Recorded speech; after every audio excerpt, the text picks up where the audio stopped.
Vincent Cassel s'est révélé aux yeux de tous en 1995.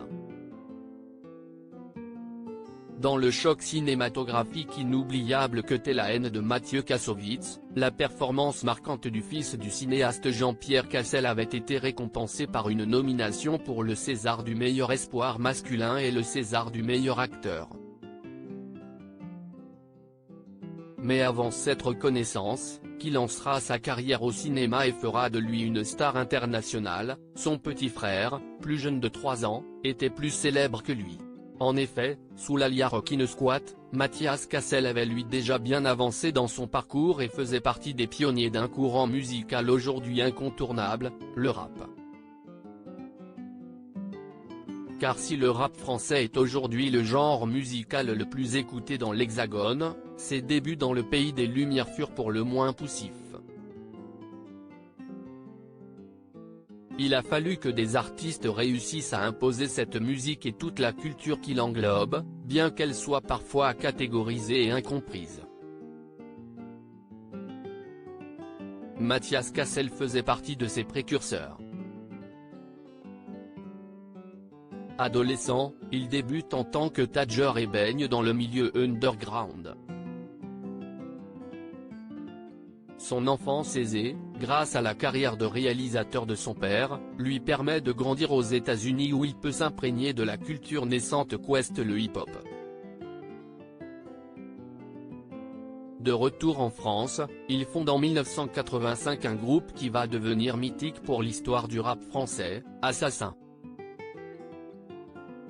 D'abord en duo avec Solo, il est rapidement rejoint par DJ Clyde et Dr L. Et si le rap français est encore balbutiant, Assassin va lui donner un sacré coup d'accélérateur, au même titre que des groupes comme IAM ou Supreme NTM.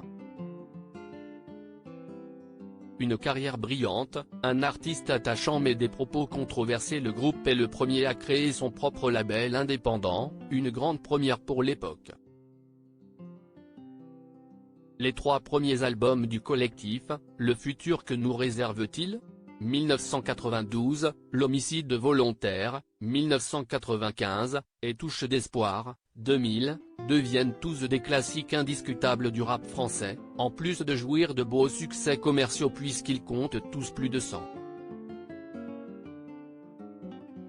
000 ventes. Mais si Rockin' Squat a glané un disque d'or pour chacun des opus, si est surtout pour la grande influence qu'a eu Assassin en France que la carrière de Mathias Cassel est unanimement reconnue.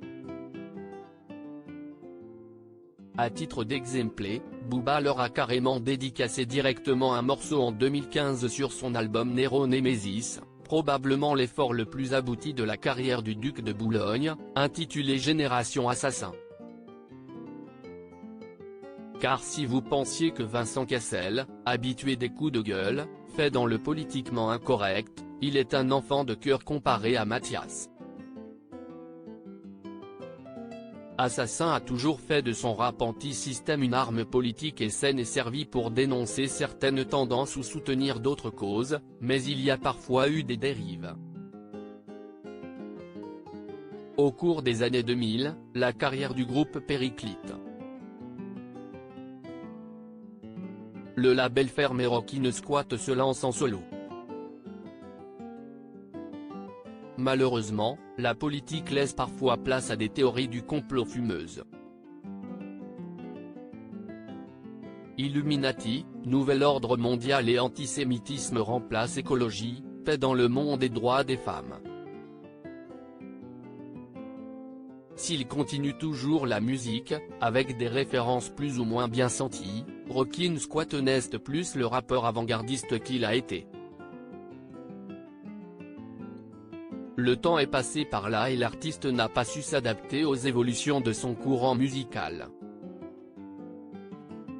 Mais son palmarès historique est toujours intact et son importance dans l'histoire du rap français restera éternelle.